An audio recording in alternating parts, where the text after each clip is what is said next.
Hey guys, welcome back to another AFL fantasy video. In today's one, I'll be going through episode 3 of reviewing the teams. Thanks so much for all the support on episodes 1 and 2. They've been doing really well, and I've been getting so many teams in the past couple days, so I'm going to make 2 episodes today. Hopefully they don't drag on for as long as the first 2 episodes. But yeah, thanks so much for the support. Keep it up, and make sure you subscribe if you haven't already, because about 91% of people watching my videos are not subscribed. So make sure you do that. Just hit the subscribe button down below, and let's get into the first team. Alright, let's get into the first team here, sent in by Lucas. Starting off in the back line, you've got D1 Lloyd. As I've already said, I think Lloyd will be the number 1 scoring defender this year. I think he could push his average to 110 with the new kick-in rule. So that's going to greatly benefit him, as well as Witherden, who you've got in the second defence slot there.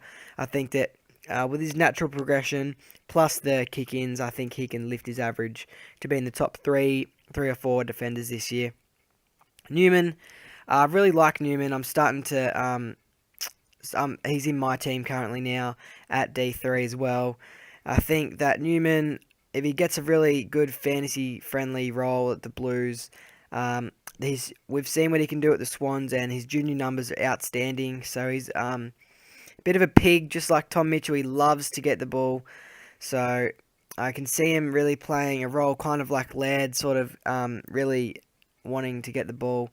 So if he does get a good role at the Blues, then watch out the JLT. But I think he can push to be in the top 6 defenders this year, as well as Williams coming back from injury. I think if he's 20 points underpriced, and if he gets to his potential this year, I think he can be in the top 6 or 8 defenders, and he's very underpriced. Then you've got Collins, Wigg, Goddard, and Hoare. They're the most popular rookies running at the back line we see now.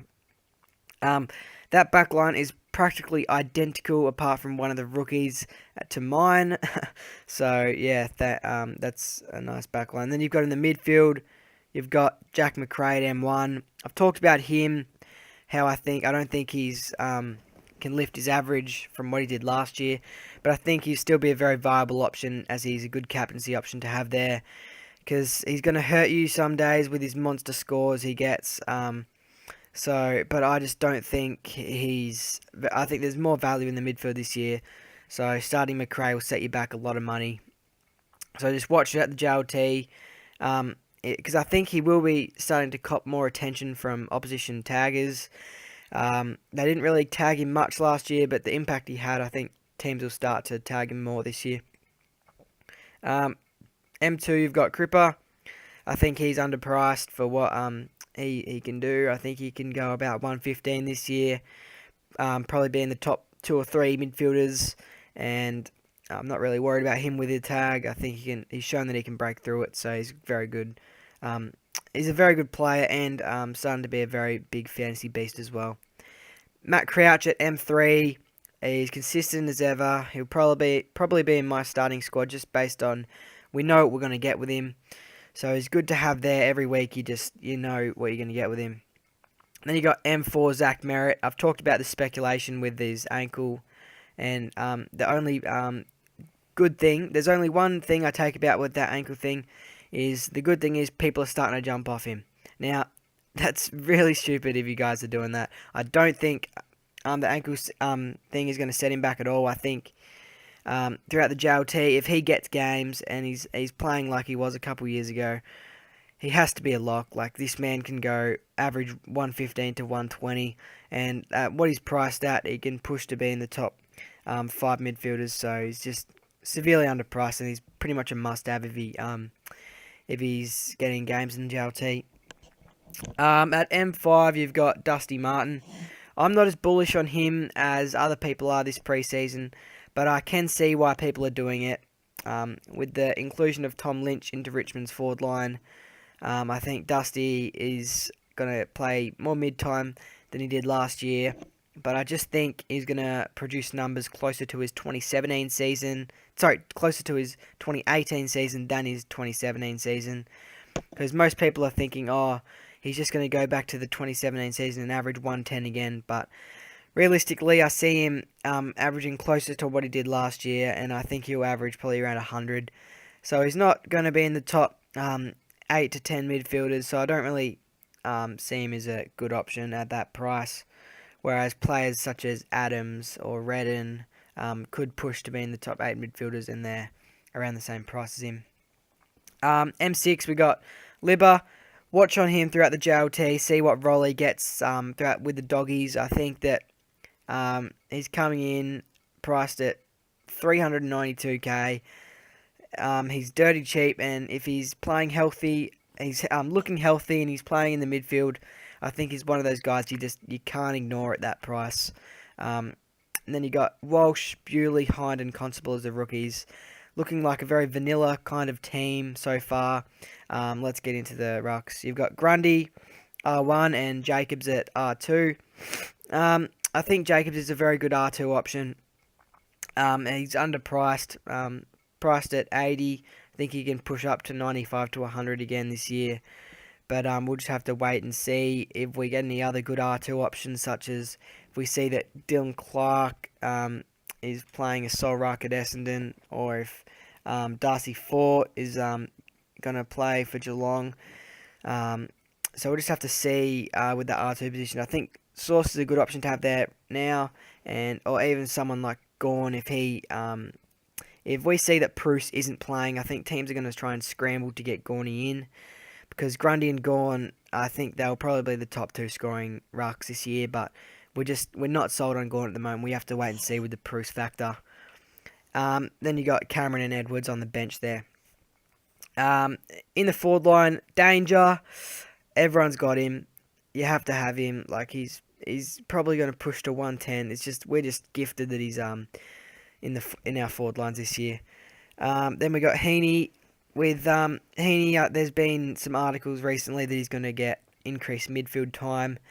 He's found his way into my team currently, and I think he'll be pushed probably to a 100 to 105 average this year. But hopefully he can break out, because he's always been around that 90 to 95 to 100 sort of average. So hopefully he can lift that this year, and Heaney get more midfield time. F3, you've got Tom Lynch.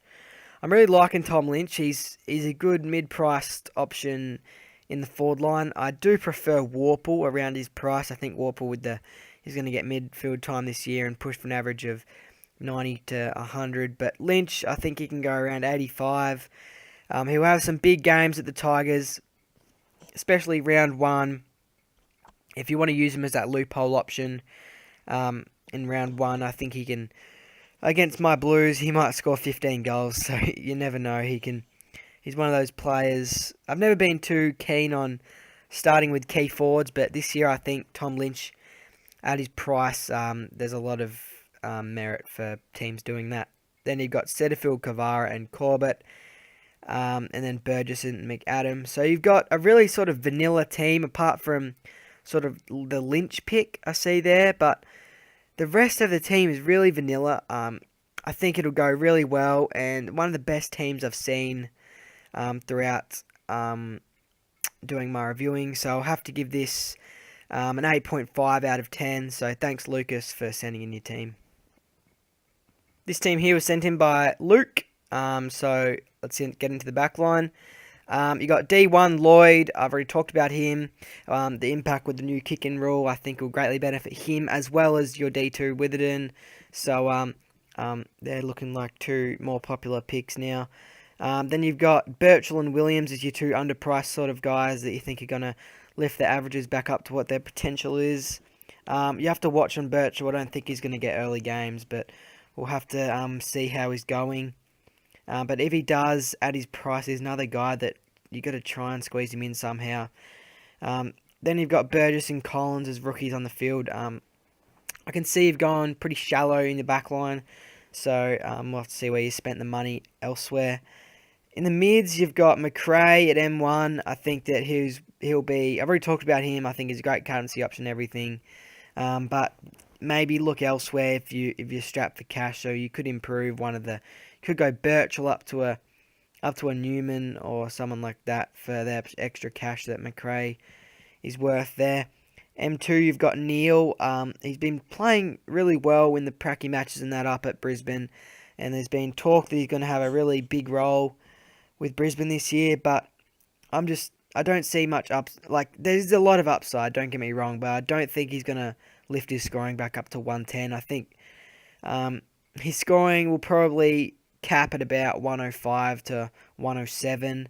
So he's only underpriced by about 5 to like 7 points. So realistically, there's other people around his price that are underpriced by more than Neil. So yeah, just it's a good option though to have Neil, because he could prove me wrong and average a 110 and be in the top 8 mids again this year. So we'll just have to wait with that one.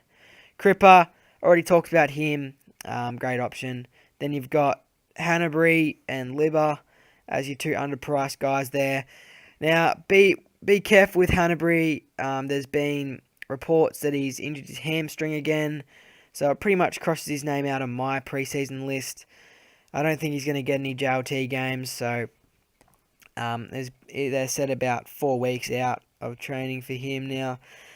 And it's just disappointing that we've got all these guys going down with injury, but yeah, it just leaves more room for other mid prices in the midfield. So I think you could swap him to a Miles around the same price. Miles will be a lot more reliable there. Then you've got Libba. I've already talked about him. Then you've got Fife. Now, Fife has always been more of a super coach player than a AFL fantasy player. I've never really been too keen on him for some reason. He's never actually averaged. I think he's only been in the top 8 mids once, and that was when not many people were scoring very well. So I don't think this year he's going to push to be in the top 8 midfielders. There's been about his elbow, I think, elbow injury or something. So I'm not sure how he's coping with that. I just don't really see him pushing to be that top 8 midfielder that we all want him to be. So yeah, I think again there's other players around his price that are better options. Then you've got Hind and Walsh on the field there in the midfield. In the rucks, you've got Grundy and then Rory Lobb as R2. That's a very interesting run with Lobb. I don't know why. People are starting to do it because there's been reports with the Sandilands injury. They're starting to think that he's not going to get games early with that ask your coach thing, whatever it was. But I think that Sean Darcy's a better option to have there from Freo. I think he'll be probably getting the sole ruck role if Sandiland doesn't play. But Lobb, is sort of he's going to be playing more key forward, so I don't really see him being a good fantasy option, but it's up to you there. Forwards, you've got Danger and Wingard and Dunkley as your 3 primos. It's hard to see because you haven't got him in price order, but yeah, you've got those 3 running there. I really like Dunkley. There's the reports about Libba taking his midfield time away from him, but he's better than Libba in my opinion. So Bulldogs would be stupid to put Libba in there over him. The only reason people are saying that might happen is because Dunkley can play forward as well as midfield, whereas Libba can't. So, in my opinion, Dunkley's in the top 3 midfielders at the Dogs, so I don't think Dunkley will be pushed out of the midfield. You've got Wingard there at F3. I'm not sold on him 100% yet. I think it could be a big trap this year. If he doesn't get any games in the JLT, and I don't think Hawthorn aren't gonna. Hawthorn said they're not gonna push him back straight into match play, so they're just taking their time on him with his calf injury. So I can't be starting a player like that. Then you've got Rioli. I'm not so sure about Willie. Not sure whether he's going to increase his scoring by that much, but I'd possibly downgrade him to another forward rookie. You got Setterfield and Rankin. I actually don't mind Rankin. I think he's going to get early games and he could be a good fancy option. But yeah, and then you got on your bench Wigg, Goddard, Brayshaw, Bewley, Fort, Cameron, Silvani, and Petrocelli. Looks like you're a West Coast fan by those forward rookies, but by those West Coast rookies. Sorry. In the forward line, I can see you don't have any. You don't have Corbett or Kavara. So personally, I would be trading Willie down to maybe Kavara, and then a Petrocelli or a Ben Silvani up to a Corbett or Kavara. Yeah, there. Again, in the midfield, with the selections of Fife and Neal, I'm not 100% sold on them at the moment, as well as Hanbury running through there. In the back line, with Birchall, I'm not sure if he can get some game time at Hawthorn, but if he does, he could be a good choice there. Lob, I'm not sold on him in the ruck. So yeah, overall, I give this team a 7 out of 10. So let's get into the next team. Alright, the next team here was sent in by Tyson. I think I'll only do 2 more teams because this video is already dragging on, and I think it will probably be another 20 minute plus video. Anyway, let's get into the defenders. So you've got Lloyd and Witherden there, just like all the other teams we've seen today. Lloyd and Witherden. People are starting to take notice with the new kick-in rule that they're the 2 people that are going to benefit greatly from that, as well as the next 2 players, Brodie Smith and Zach Williams, you've got there. I think they also could take in some kick-ins. Not many people are going with Laird. I think that Brodie Smith coming in could take points off Laird. So, yeah, then you've got Collins and Burgess as your 2 rookies in the back line. In the mids, you've got Cripps at M1. Lots of people are starting to go with Cripps. I think he's be a really big fantasy option this year. And he burnt a lot of teams that didn't start him last year. So I think with the run home he had, he's going to be a really good option. Kelly's a rather interesting one. I think that if he tries to avoid the tag, which I doubt he will, I think he's like 15 to 20 points underpriced, which is insane.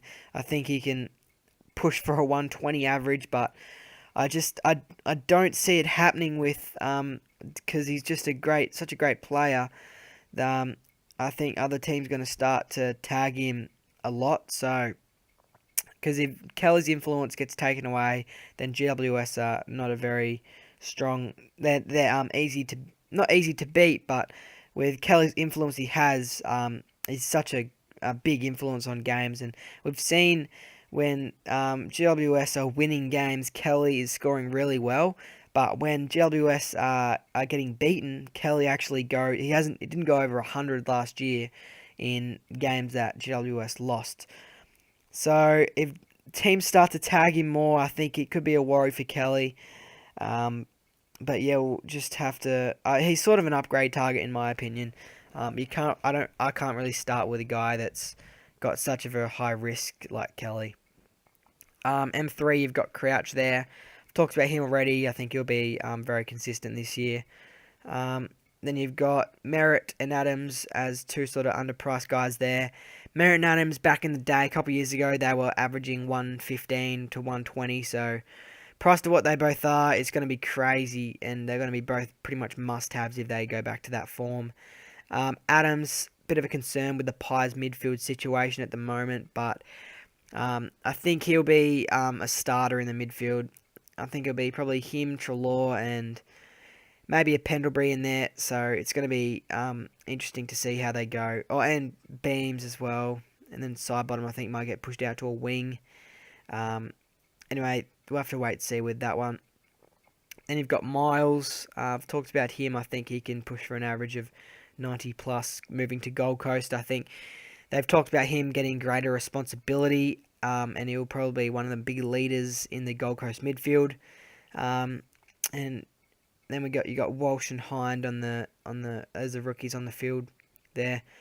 Grundy and English, I like that ruck setup. Lots of people are starting to go with it now.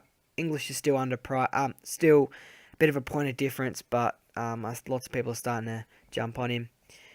In the forwards there, you've got Danger and Heaney, as lots of people are starting to go with those 2 as well. Then you've got Motlop. Now, Motlop I haven't seen him in any team. This is the first team I've actually seen him in. I don't know too much about his scoring history, but I'm guessing, well, I don't know if is he... I think he's going to try and get some games, but we'll have to wait and see with him. I don't know about that. I'm not even sure what he's priced at, but that's a very interesting one. We'll have to see with him. Then you've got Warple at F4. I really like the pick of Warple. I think he's going to get big responsibility with Titch out in the Hawthorn midfield. I think that he could score 90 plus this year. Yeah, going back to Motlop, there's a very interesting one. It sort of threw me off guard there. Wasn't expecting that, but yeah. Anyway, Setterfield and then Wicks as the rookies, and then you've got Wigg, Goddard, Bewley, Constable, Cameron, Fort, Corbett, and Parker as the rookies on the bench. Overall, Tyson, thanks for sending in your team. I'll have to give it a 7.5 out of 10. With the midfield, I'm really worried about Kelly. Motlop, I'm not too sure about him in the forward line. Then you've got Bailey Smith, which he could burn you, but I do like the pick. And then other than that, your team's looking really solid. So thanks, Tyson, for sending in. Next team here was sent in by Hugh. He's told me that he's got a couple changes, so I'll get to them when they arise. We'll start off in the back line. He's got Lloyd at D1. And then I can see under there he's gone for a bit of value with Newman, Mills, and Williams. All those three, I think, they're very severely underpriced, and spending a little less money in the back line to get those value picks, I think, might be worth it instead of paying up for the big guys in lead and that sort. So Mills, there's been talk with him. He's going to increase his midfield time. Now, having said that, the last 2 years, Swans have said the same thing in the preseason, and he just goes back to the same sort of role and averages his 70 to 80.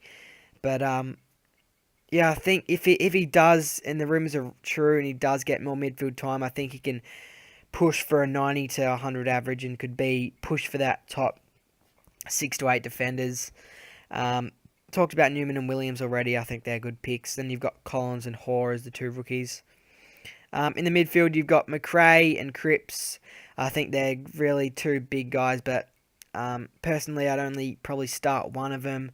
I think you're paying up for McRae, as he's 100k more than Cripps, and Cripps is still in the top 3 or 4 midfielders on price. So McRae just costs so much, and I think you can spend the money elsewhere if you can. But if you can't, I think he's still a good pick there. Then you've got Merritt at M3, and then Adams at M4. Looking for a bit of value in those two picks. And you've got Brad Crouch. I think that he can push to be a 100 average again, like he was a couple years ago. So we'll just have to wait, see if his injuries are all good and he's ready for a big year. Then you've got you've said Hanbury here. You've changed him to Miles. So obviously due to the news about his hamstring, I think he's gonna decrease in popularity. So yeah, we'll have to wait to see how his hamstring plays out. Then you've got Walsh and Bewley as the midfielders on the field, rookies on the field. Grundy and English, popular combination. I really like it. I've gone with it at the moment. Let's get into the forward line. You've got Dangerfield and Heaney. Lots of teams today we've seen have had those two players there. Then you've got Tim Kelly. I like him as a bit of a smoky at F3. I think if he gets more midfield time, if he keeps his midfield time on the wing, running around there, racking up the possessions, I think with Ablett playing more time in the forward line this year, I think Kelly can really be a beneficiary of that and could push to be in the top 6 to 8 forwards. I'm not doing it myself. I think it's just a bit too risky. We've only played 1 year of footy, so of AFL footy, so we'll have to wait with that one. I think more of an upgrade target. Then you got Lynch. Talked about him. I think he's a good mid-price key forward option. Then you got Setterfield and Corbett as the rookies on the field. Then you got Burgess, Wigg, Hind, Hayes, Fort, Flynn, Petruccelli, and Mick Adam. You've said you've gone here, Mick Adam.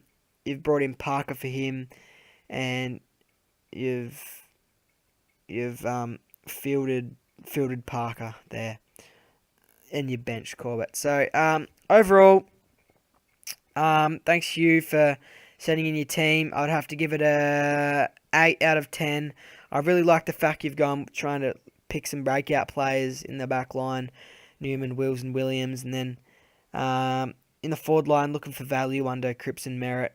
And then I'm just not sold on Kelly and Lynch at the moment, but they could pay off in the long run. So, yeah, thanks Hugh for sending in your team. Unfortunately, that's all we have time for in this episode 3 of reviewing your AFL fantasy teams. I will be doing another video later on today, episode 4, because I've just got so many teams coming in. I really want to get through them all. So thanks for everyone if you're still sticking around now, and make sure you send me a team if you haven't already, if you want to be featured in one of these videos, and subscribe if you haven't already. So thanks guys, and I'll see you in the next one.